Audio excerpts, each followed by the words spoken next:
Hello everyone, I'm Ryan Sloan alongside Brady Johnson, Liam Veldy, and Joey Petroni. We're here outside Chipotle in Boston with a live audience.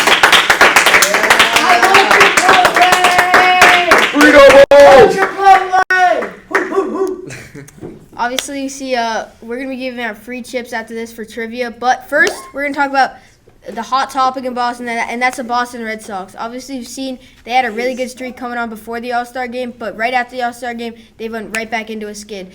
What do you think they need to do to start winning again? I mean, I think the pitching's got to improve, obviously. You saw last night it did improve with a shutout win with Cooper Criswell throwing 7 good innings. And they're going to need to keep it that way if they're going to want to get on another hot streak. Because the batting is not the problem right now with hot batters like Tyler O'Neill and Jared Duran. So if they're going to win, if they're going to want to go far in these playoffs, they're going to need to improve their pitching at the deadline. And yeah, pitching. All right, Liam. If the team, let's say the team didn't buy at all or sell, who's a player that would need to step up for the Red Sox if they still want to make a push? They still want to make a push. I think someone like Tyler O'Neill has to step up. He was able to do that last night with 2 home runs, but before that, he went stone cold. In a game a couple weeks ago against the Athletics, he went 0 for 4 with 4 strikeouts. If the Red Sox want to keep winning, Tyler O'Neill has to step up. And Joey, I mean, obviously you said Tyler O'Neill needs to step up. Do you think this pitching has enough to really go into October? Like, would they need to add anyone? As they stand right now, they're not going to have enough to make a deep run in the postseason. So they're going to have to look to make additions at the deadline. For example, they just recently reached out to the Los Angeles Dodgers to create a possible trade relationship for James Paxton, who they had just a season ago. And also, there are 2 big left-handers on the market at the trade deadline in both Tarek Skubal and Garrett Crochet. All right, now we're going to take some questions from our audience. You over there. You guys talked about possible trades.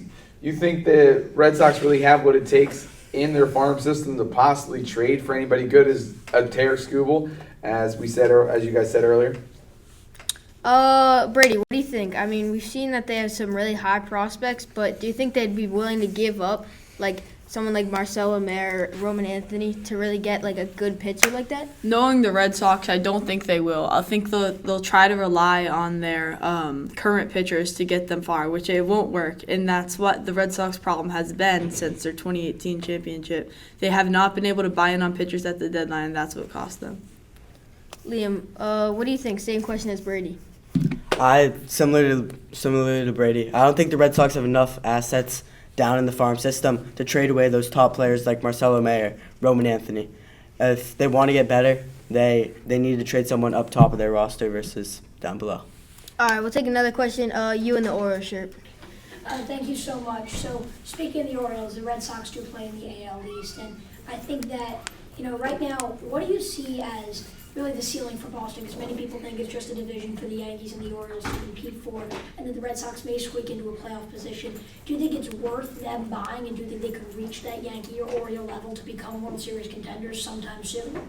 Yes, this person is just saying, do you think it's worth buying in, even if they're still going to be behind those 2 teams in the Orioles and the Yankees? What do you think about that, Joey? What I expect to happen is there will be minimal buying, trying to keep a lot of that farm system together to make more of an impact later on in the future, and then eventually get to the level of those Yankees and Orioles. Whereas now, if you're able to squeak into a wild card position and just get your young core of Duran, Rafaela, Hamilton, and all them playoff experience early on, then you'll be better off for the future. So another cheap deal they could possibly look at making is with an AL East phone the Toronto Blue Jays for someone like Justin Turner, who they also had just a season ago. I mean, I definitely think it's disappointing that the Red Sox are trying to get all these people they just put away, like James Paxton and Justin Turner, like you said. It's disappointing that the management doesn't really know enough to really do that stuff. But we're going to send it over to an ad from MLW. This segment was brought to you by MLW. Catch the best wiffle ball action on the internet in their YouTube page, MLW Wiffle Ball, and all of their socials. Also, they have a Summer of Stadiums tour and is headed to many Major League and Minor League Baseball parks around the country. And look for play-by-play's call of the day after their first game of every series video posted on their YouTube. We've been Beach Ball Stewards. We're here at Chipotle with the live audience. Thank you so much.